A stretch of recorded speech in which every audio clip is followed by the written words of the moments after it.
안녕하십니까? 안녕하세요.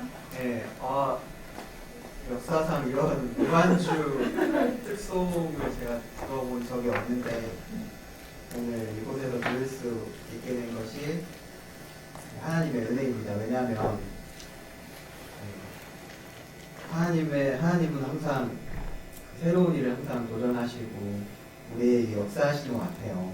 이런 환경 가운데서도 이렇게 우리가 하나님을 무반주로 언제 한번 찬양해 보겠어요. 이렇게 무반주로 찬양하는 은혜를 주신 하나님께 감사 찬송을 드립니다. 좀 오늘 모르겠어요. 이런 그 환경이나 이런 부분들이 조금씩 우리가 익숙하지 않은 것들이 있죠. 이렇게 PPT도 원래는 잘 돼야 되고 그 마이크나 음향도 잘 나와야 되고 또 반주자가 있어야 되고 우리가 너무 이런 것들이 익숙해져가지고 당연히 이렇게 나와야 되는 것들이 안 나와서 조금 어색한데 조금 기대감을 조금 낮추면 좋을 것 같아요. 그냥 이 낯선 것에 적응하자 약간 이런 마음 가지고 가볍게 우리 서로 다 알잖아요. 서로 다 친하고 서로 알고 다 알기 때문에 뭐 우리가 남들한테 뭔가를 보여줘야 되는 부담감이 전혀 없으니까 이런 아날로그적인 분위기를 충분히 즐기고 좀 마음을 좀 가볍게 내려놓고 안 되는 것들에 대해서 원래 안 되는 게 아니라 그냥 자연스럽게 여길 수 있는 그런 분위기의 새해가 됐으면 좋겠습니다. 네. 그리고 오늘 특별히 익숙한 분이시잖아요. 우리 김아영 자매님이 네, 수양에 와주셨습니다. 네. 다 아시죠? 얼굴 다 아시고. 네, 인사 박수. 네. 너무 이곳에 함께 있어서 너무나 저희 기쁨이 되고 행복한 것 같습니다. 또 한 명이 낯선 분이 또 한 명 계세요. 또 여기 있으면 안 될 것 같은 그런 분이 한 명 계시는데 복학생이신 것 같은데 이정환 목사님도 오늘 우리 청년부 수양에 함께 해주셨습니다.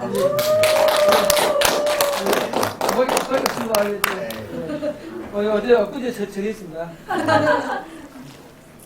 네. 아까 처음에 시작했던 것처럼 우리 초대교회 때 우리 피아노나 뭐 PPT가 있었겠어요? 그냥 무반주 라이브로 하나님을 찬양하고 또 성경책이 갑자기 PPT가 없어지니까 성경책이 또 귀해지고 당연히 핸드폰이 있어서 이제 말씀을 볼 수 있는데 초대교회와 같은 그런 체험을 하게 하시려고 또 이런 환경 가운데 우리를 두셔왔습니다. 환경이 중요한 게 아니라 여기 함께 있는 사람들이 중요하고 여기 모인 사람들이 하나님을 예배하고 찬양하고 또 말씀을 듣고자 하는 같은 목적으로 모인 것이 중요한 것 같습니다. 그러면 제가 구절 말씀 읽고 기도하고 말씀 시작하도록 하겠습니다.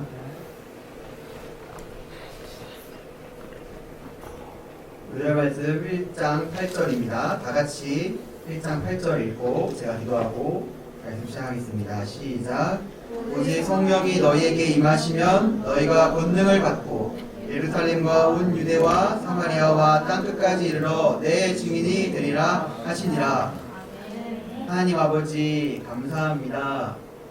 이 자리에 청년부 한 사람 한 사람이 바쁜 시간 또 하고 싶은 것도 많고 해야 될 것도 많은데 이렇게 하나님께서 허락하사 이 같은 자리에 같은 시간에 모여 하나님의 말씀을 듣고 하나님을 예배하고 하나님을 찬양하게 하시니 감사합니다. 무엇보다 이곳에 성령님으로 함께 하신 하나님, 저희가 무반주로 찬양하고 또 말씀이 잘 보이지 않지만 말씀을 읽고자 하고 또 우리의 환경이 뒷받침하지 않더라도 저희가 오직 하나님을 예배하고 하나님을 찬양하는 그 일에 진심을 다할 수 있도록 도와주시고 옆에 있는 한 사람 한 사람이 너무나 소중하고 사랑스러운 하나님의 자녀임을 늘 기억하고 챙기고 배려하고 세워주는 그러한 귀한 수양이 될 수 있도록 도와주시기를 간절히 기도합니다. 성령이 이 시간 함께하여 주셔서 저희에게 듣는 마음과 들을 귀를 주셔서 늘 보고 봤던 뻔한 말씀일지 모르지만 하나님 이 시간 우리 마음 가운데 성령님의 충만하심으로 저희가 한 말씀의 은혜, 깨달음을 얻고 돌아갈 수 있기를 간절히 기도합니다. 이 모든 순간들이 하나님께 온전히 영광이 될 수 있기를 간절히 기도하며 사랑하는 예수님의 이름으로 기도합니다. 오늘 말씀의 제목은 오직 성령이 너희에게 임하시면입니다. 사도행전은 누가복음의 저자 누가가 누가복음에 이어서 쓴 책입니다. 누가복음이 예수님의 사역을 기록하고 있다면 사도행전은 예수님이 부르신 제자들, 바로 사도들의 행적을 기록하고 있습니다. 특히 사도행전에는 성령이란 단어가 무려 39번이나 등장합니다. 이는 사도행전에 기록된 내용이 사도들이 이룬 업적으로 보일지 모르지만 사실은 그 모든 업적이 성령님께서 하신 성령님의 역사라는 것을 말해주고 있습니다. 그래서 많은 신학자들은 이 사도행전을 성령의 행전, 성령행전이라고 부르기도 합니다. 오늘 본문 말씀은 사도행전 1장은 예수님께서 제자들에게 세계 선교의 명령을 주시는 장면이 나옵니다. 제자들의 지도자였던 예수님이 로마의 군병들에게 잡혀가시자 뒤도 돌아보지 않고 도망쳐버렸던 제자들이 과연 이 세계 선교를 감당할 수 있는 자격이 있을까요? 예수님은 과연 무엇을 믿고 자신을 배신하기까지 했던 이 제자들을 사도로 삼겠다는 뜻을 두셨을까요? 주님은 오늘날 부족해 보이는 우리를 왜 택하셔서 제자의 길을 가게 하시는 것일까요?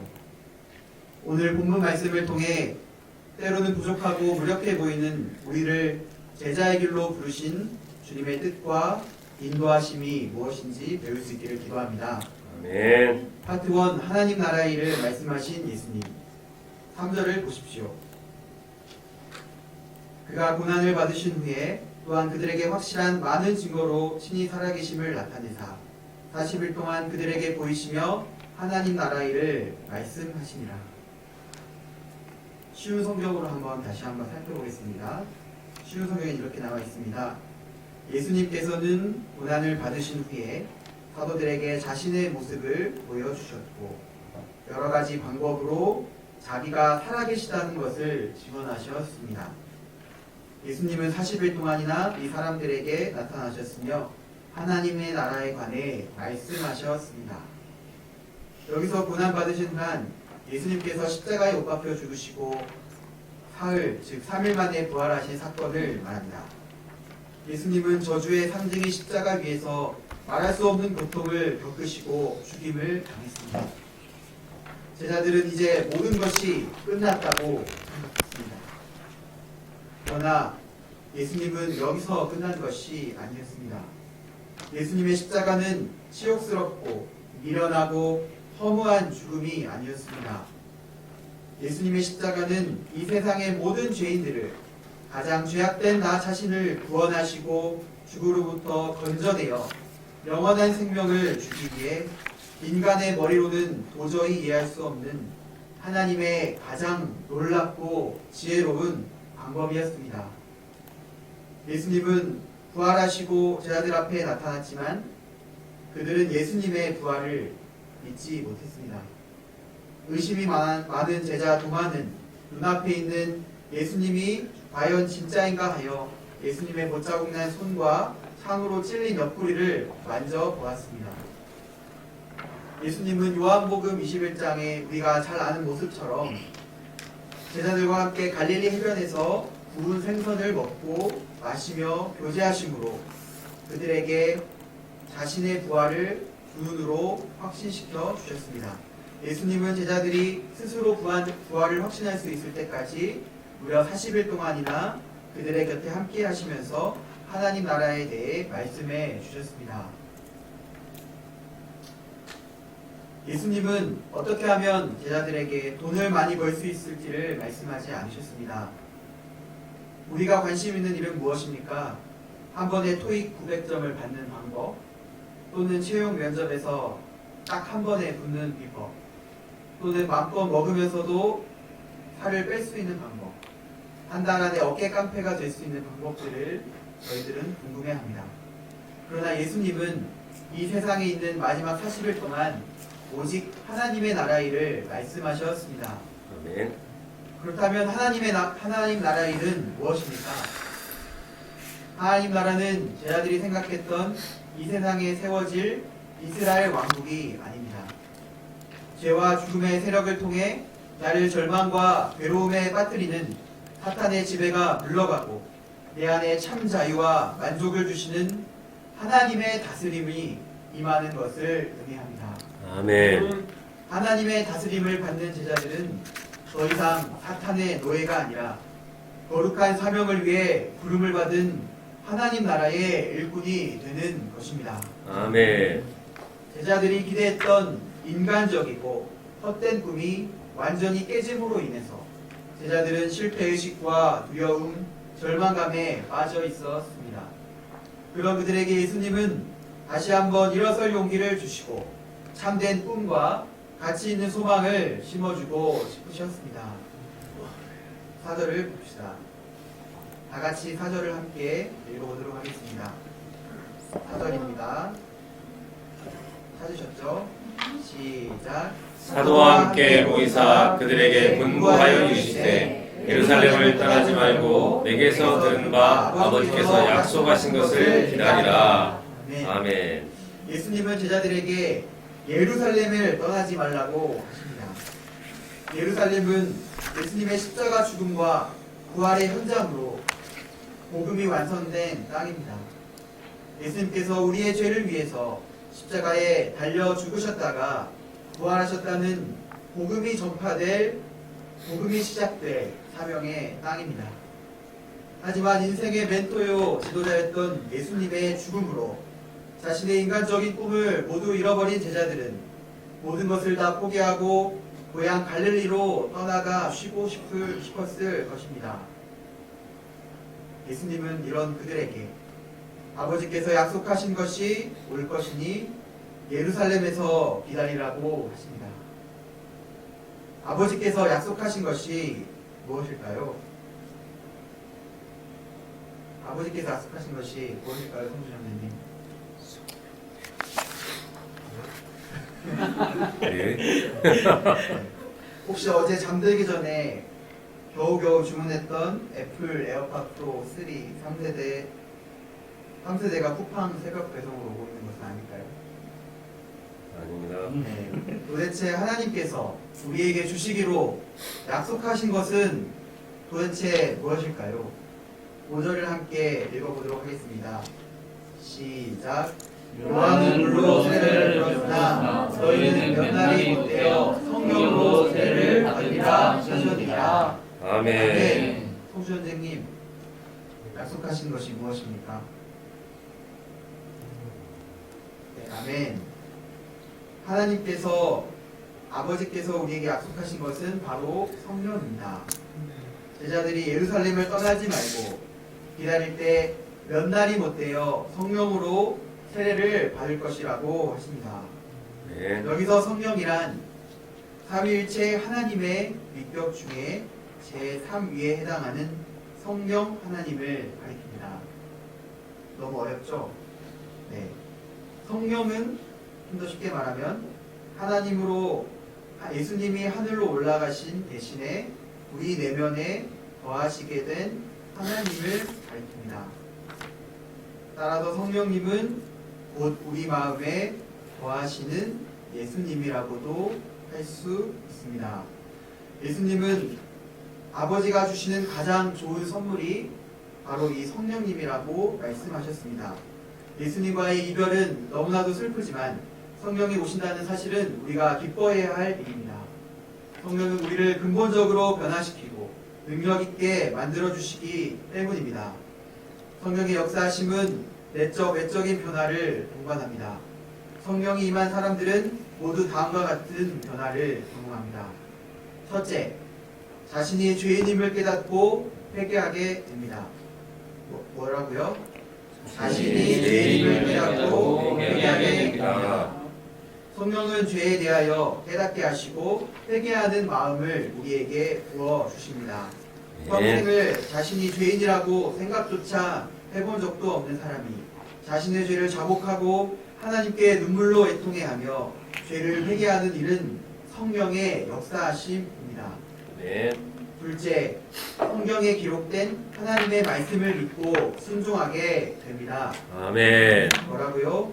성경에 기록된 하나님의 말씀을 믿고 순종하게 됩니다. 네. 때로는 말이 되지 않고 허무맹랑했던 소설처럼 여겨졌던 이 성경 말씀이 모두 믿어지게 됩니다.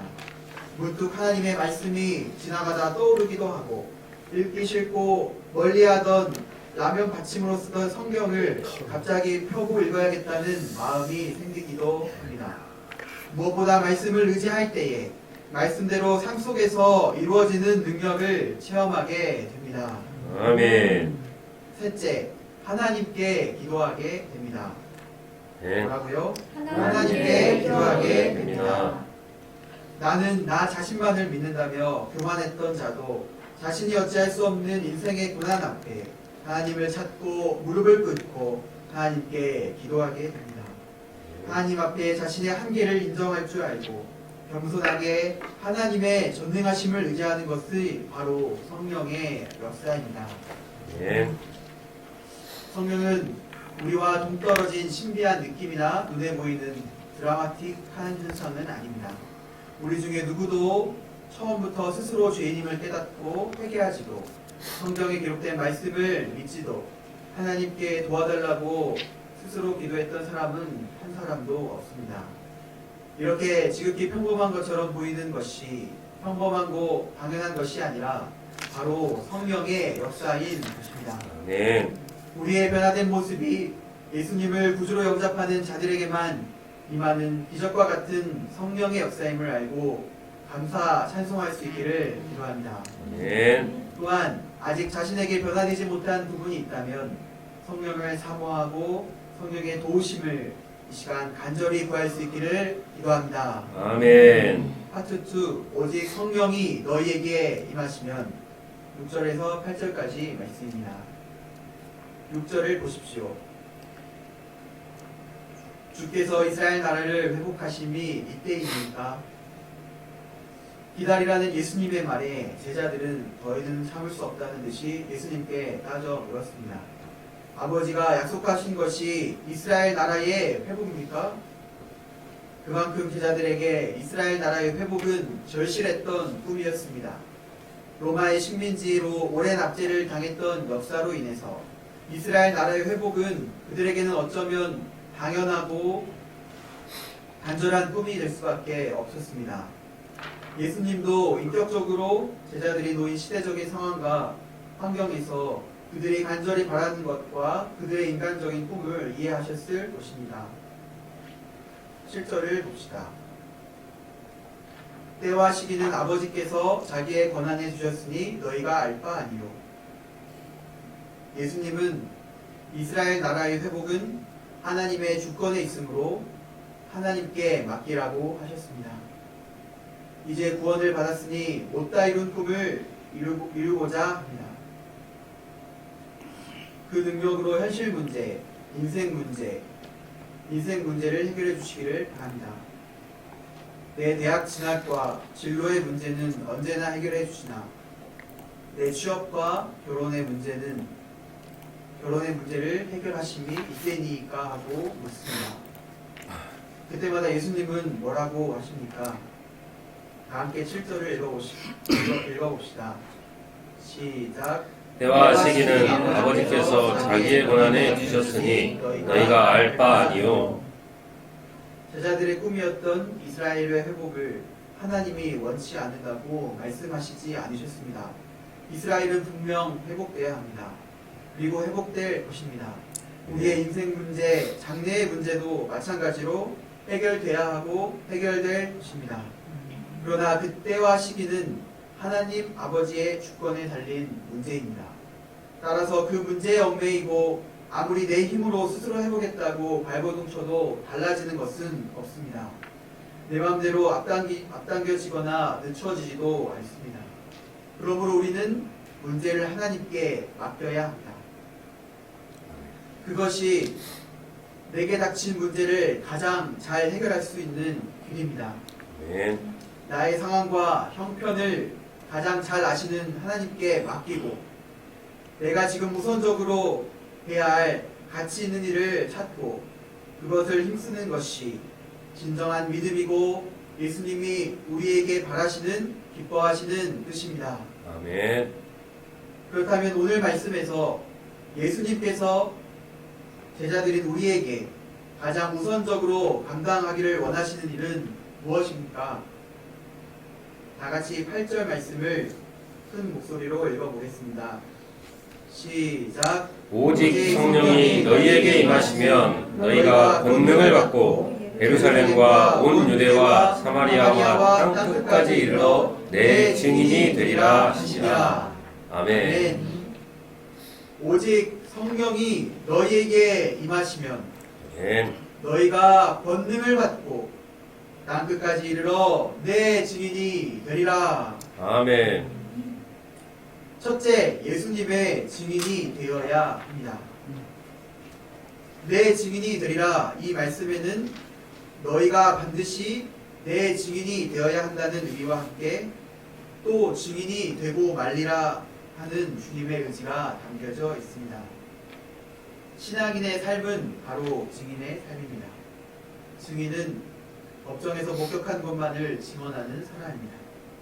그는 진실만을 이야기하며 이를 어길 시에 위증의 벌을 받겠다고 사람들 앞에 엄숙히 선서합니다.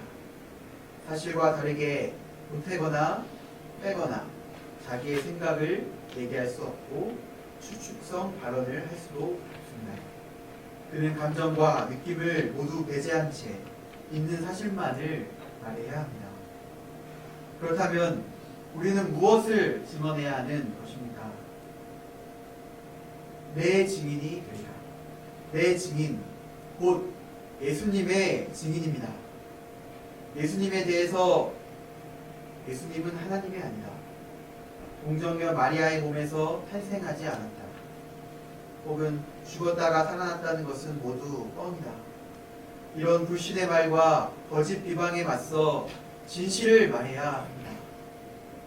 제자들은 구약의 예언대로 그리스도가 이 땅에 인간의 몸을 입고 오셨고 그가 십자가에서 죽으셨으며 죽으신 지 사흘 만에 부활하신 것을 목격하였습니다.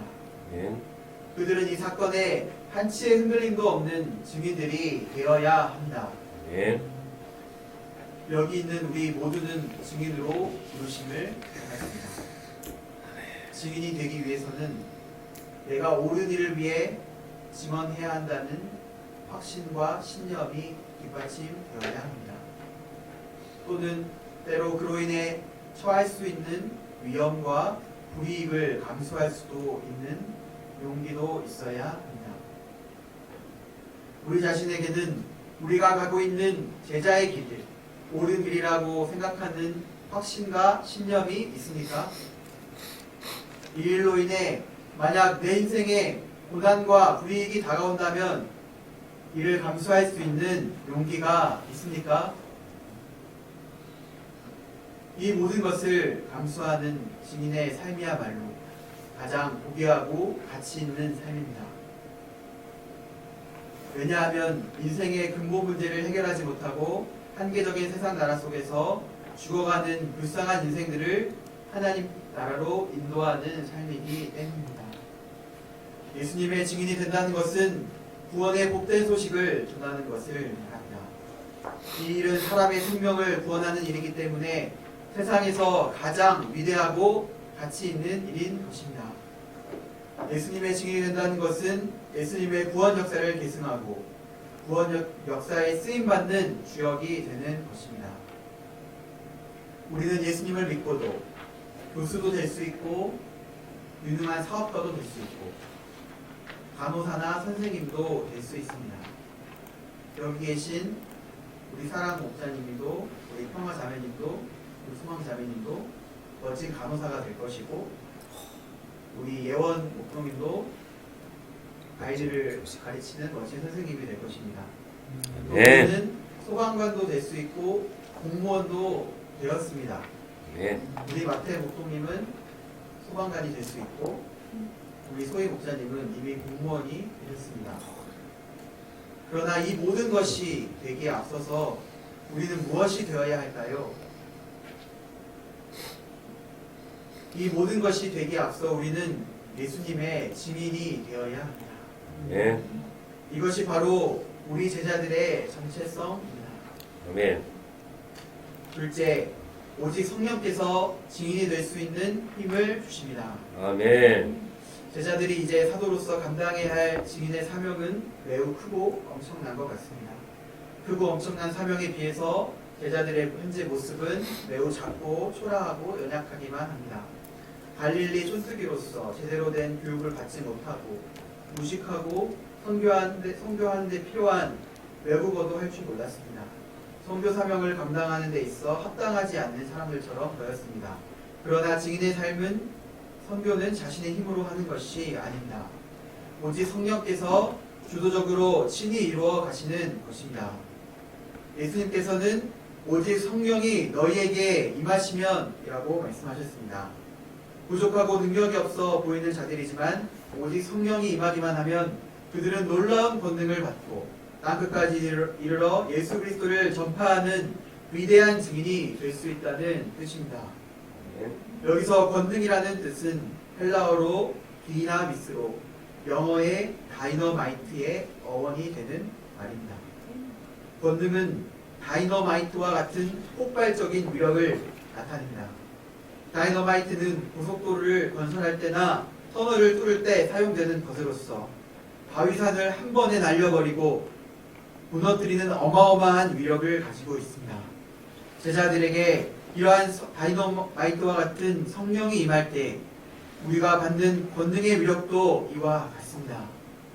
우리의 노력과 지혜로는 꿈쩍도 하지 않던 내 앞에 닥친 문제들이 성령이 역사하기만 하면 순식간에 산산조각이 나며 무너져 내립니다.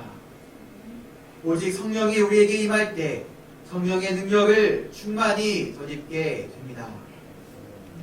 난 할 수 없어. 난 도저히 안 돼.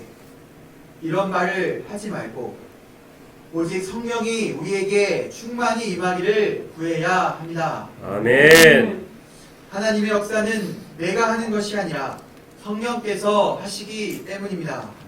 아멘. 성령께서 내 안에 크신 능력을, 권세를, 지혜를 부어주시기 때문에 겸손히 기다려야 합니다. 우리는 때로 변화되지 않는 내 자신을 바라볼 때에 낙심이 듭니다. 좀처럼 변화되지 않는 양들을 바라볼 때 답답한 생각이 듭니다. 아, 과연 내가 변화되고 성장할 수 있을까? 몇 년째 변화없는 저 양이 과연 변화가 될 수 있을까? 이러한 회의적인 생각이 듭니다. 그러나 우리가 본문에서 주시는 하나님의 말씀을 믿을 때 소망이 생깁니다. 하나님께서 약속하신 성령을 기다리면 반드시 성령께서 우리에게 임하셔서 우리를 변화시킬 것입니다. 네. 변하지 않던 내 옆에 형제자매들을 변화시킬 것입니다. 아멘. 우리의 가정을 변화시킬 것입니다. 아멘. 교대 캠퍼스를 변화시킬 것입니다. 아멘. 오직 성령이 임하시면 우리가 죄인임을 깨닫게 됩니다. 오직 성령이 임하시면 예수님의 십자가 의미를 깨닫게 됩니다. 성령이 임하시면 우리 안에 모든 죄의 소욕을 불태워 주십니다. 우리가 죄와 싸워 이길 힘도 주십니다. 성령이 임하시면 내 안의 한계를 극복하고 도전하는 삶을 살게 하십니다. 아멘. 성령은 여러분이 좋아하는 영화 아이언맨에서 주인공인 토니 스타크가 입는 아이언맨 슈트와도 같습니다. 평범하고 별볼일 없는 한 인간이 수트를 입기만 하면 슈퍼 히어로가 되는 것처럼 우리도 성령을 덧입었을 때 우리의 한계를 뛰어넘는 능력을 발휘하게 될 것입니다. 아멘. 셋째, 땅끝까지 증인이 되길 원하십니다. 아멘. 뭐라고요? 땅끝까지 땅끝까지 증인이 되기를 원하십니다. 아. 아멘. 아멘. 예루살렘과 온 유대와 사마리아와 땅끝까지 이르러 내 증인이 되리라. 아멘. 우리가 감당해야 할 사명은 광주 칠북교회와 지산동, 동구, 광주, 한국에만 국한된 것이 아닙니다. 민족과 국가를 초월한 세계적인 것입니다. 아멘. 우리의 좁은 시야와 좁은 마음을 버리고 세계를 향해 눈을 뜨고 세계를 품어야 합니다.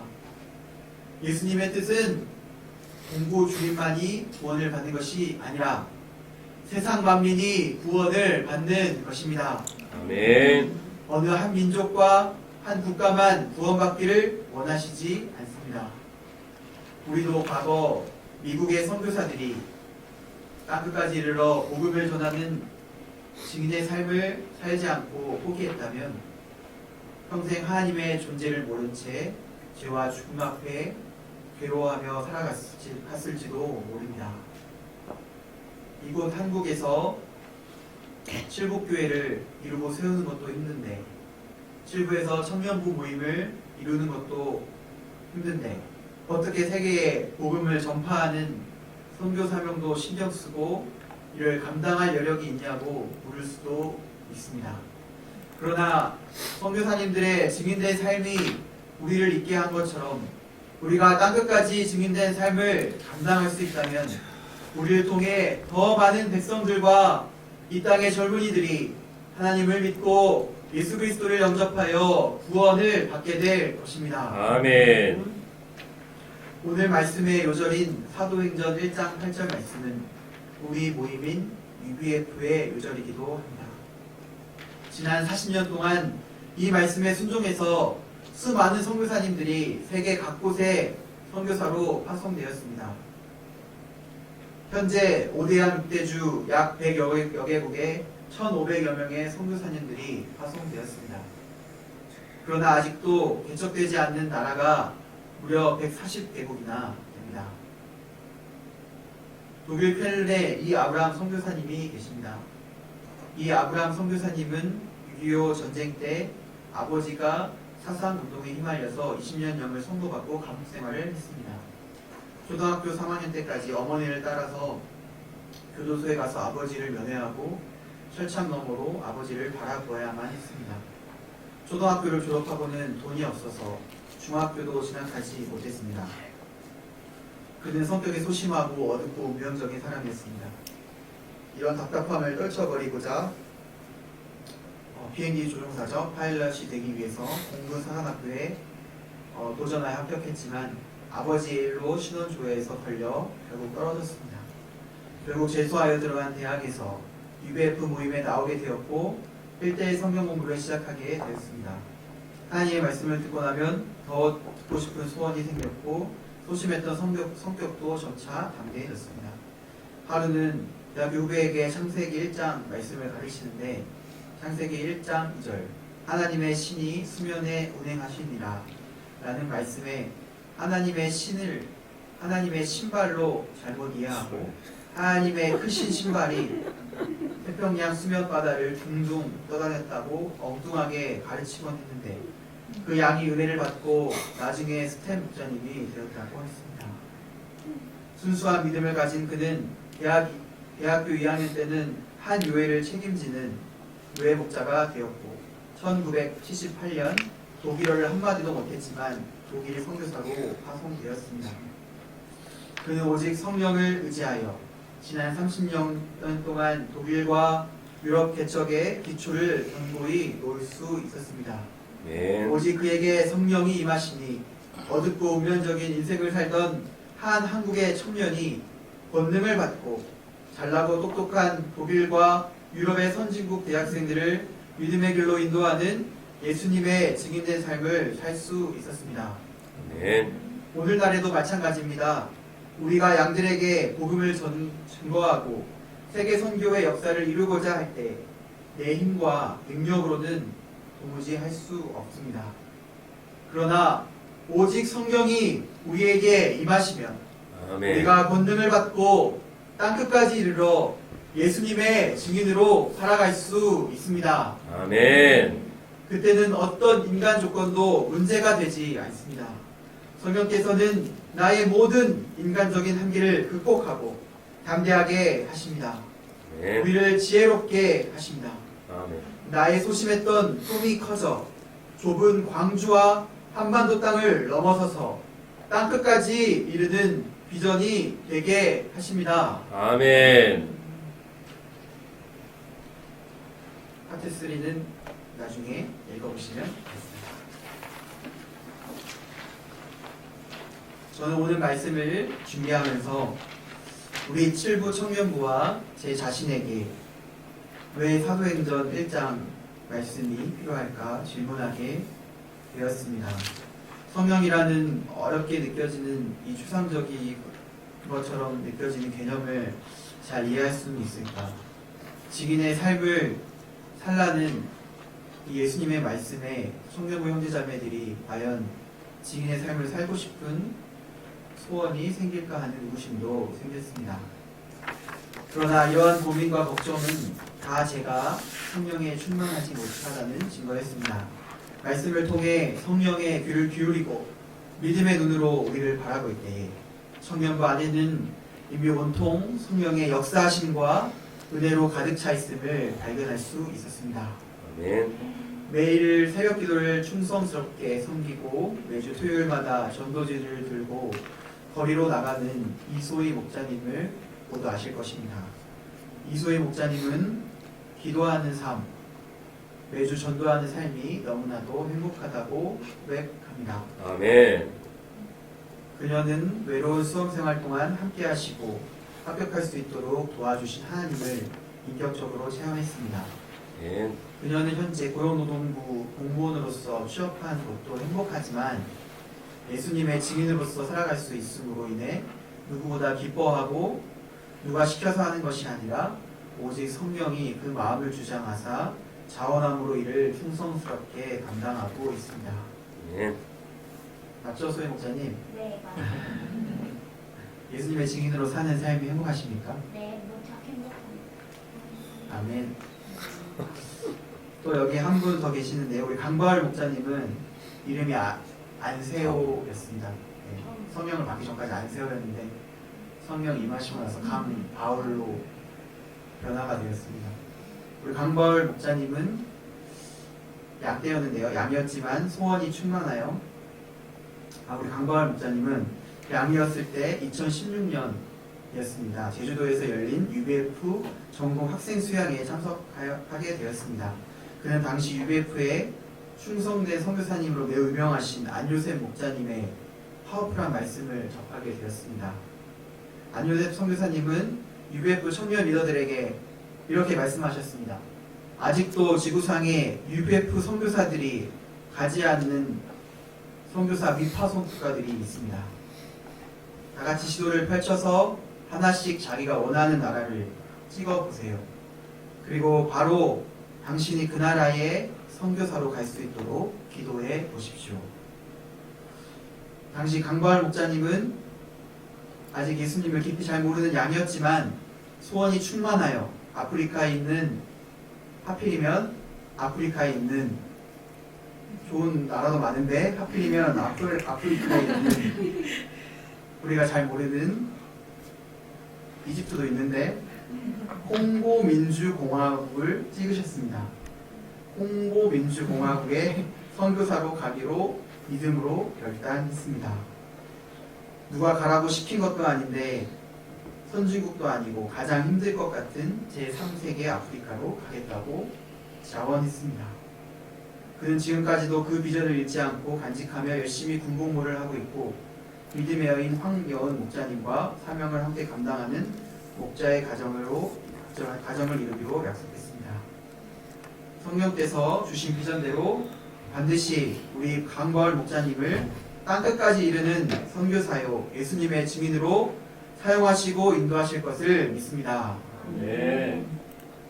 끝까지 그 비전을 유지하실 생각이 있으십니까? 지금이라도 포기하실 수 있을 것 같은데 다시 한번 다른 나라로 바꾸실 수도 있을 것 같은데 콩고로 가실 겁니까? 네, 아프리카로 가신다고. 아멘. 하나님께서 우리 바울 목사님의 소원과 비전을 받아주시고 땅끝까지 이르는 예수님의 증인으로 인도하실 것을 믿습니다. 아멘. 이들 모두 훌륭한 주님의 청년들입니다. 그러나 그들이 훌륭하고 본받을만 하다고 해서 그들의 믿음과 역할을 의지해서는 안 됩니다. 그들도 청년부를 책임질 수 있는 진정한 주인은 아닙니다. 청년부의 주인은 저 김세진도 아니고 청년부 리더인 강창현 목사님도 그리고 우리 7부 스탠 목사님이신 김어스틴 목사님도 아니십니다. 청년부의 주인은 청년부의 주인은 오직 하나님이십니다. 성령 하나님이 부지런히 섬길 수 있는 사람들을 세우시고 그들의 작은 믿음과 선한 행동과 사랑이 넘치는 섬김으로 일하시고 나타나사 지금의 청년부를 세워나가시는 것입니다. 오직 성령이 너희에게 임하시면 너희가 권능을 받고 예루살렘과 온 유대와 사마리아와 땅끝까지 이르러 내 증인이 되리라 하시니라. 오늘 이 말씀처럼 오직 성령이 7부 청년부에 임하시면 우리 모두가 권능을 받고 광주와 한국과 북한과 중국과 중동과 아프리카와 땅끝까지 이르러 예수님의 증인이 될 것입니다. 아멘. 제가 20대에 가진 평생의 비전은 7부 청년부를 하나님 앞에 잘 세우고 경영하여 영광을 돌리는 것이었습니다. 저와 같은 꿈과 비전을 가지고 동역하며 청년부를 섬겼던 임야곤 목사님은 저의 최고의 동역자였습니다. 목사님과 함께 청년부 이야기를 하면 날이 새는지도 모르고 잠자려고 누울 때나 공부하거나 일할 때에도 온통 머릿속에는 우리 7부 청년부를 어떻게 하면 더 은혜로운 성령의 공동체로 만들까 하는 것으로 가득했습니다. 그럴 때 하나님께서 예비하시고 우리에게 보내주신 김경동, 김지수, 홍다희, 남기현, 강바울, 황명 목사님들과 흥명 목사님들의 삶과 가치관을 놀랍게 변화시키시고 우리 가운데 리더로 세워주실 때 너무나도 기쁘고 행복했습니다.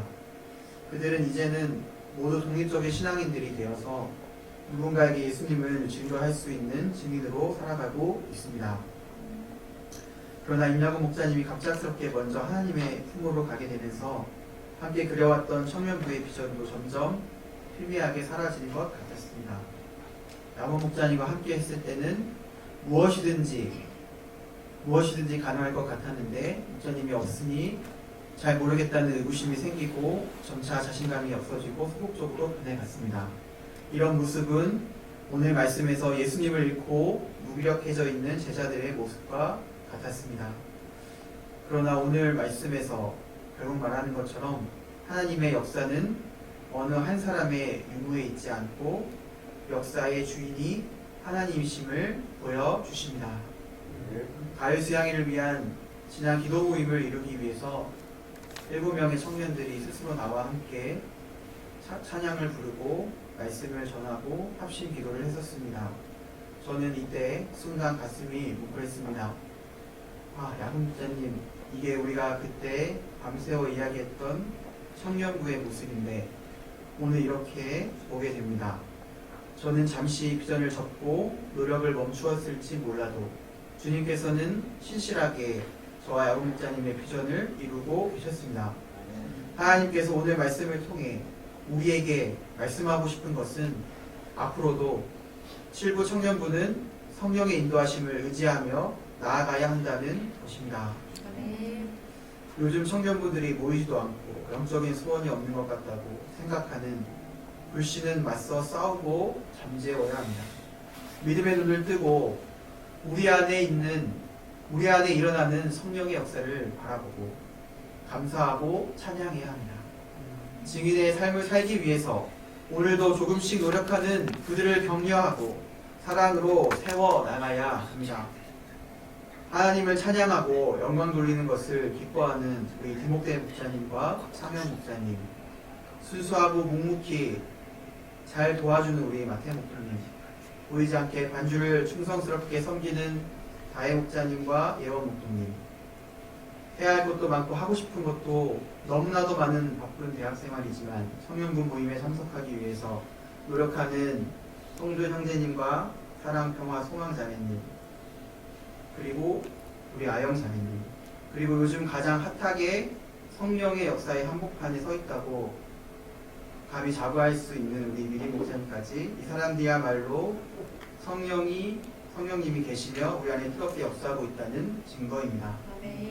하나님께서는 앞으로 이들을 성령의 도구로 성령의 증인으로 세워나가시기를 기도합니다. 우리의 칠부 성령교회의 참된 주인이 되어주시며 우리의 비전을 오늘도 하나씩 이뤄가시는 주님의 은혜를 찬양합니다. 결론적으로 사도행전 1장 8절 말씀은 우리 그리스도인들에게 삶의 의미요 목적이 되고 방향이 되는 말씀입니다. 그리스도인으로서 우리가 해야 할 일은 증인의 삶을 사는 것입니다. 증인은 보고 들은 것을 그대로 증거하는 사람입니다. 내가 창작하거나 억지로 꾸며내는 것이 아닙니다. 말이든 찬양이든 행동이든 때로는 쓰기 싫은 소감이든 자신만의 온전한 방법과 삶으로서 내가 체험했던 그 예수님, 내가 만났던 그 예수님을 그대로 전하면 됩니다.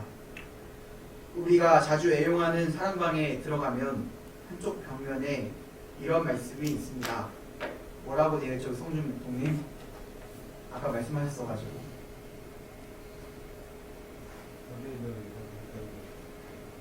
네, 함께 우리 읽어볼까요? 사도행전 1장 8절 시작.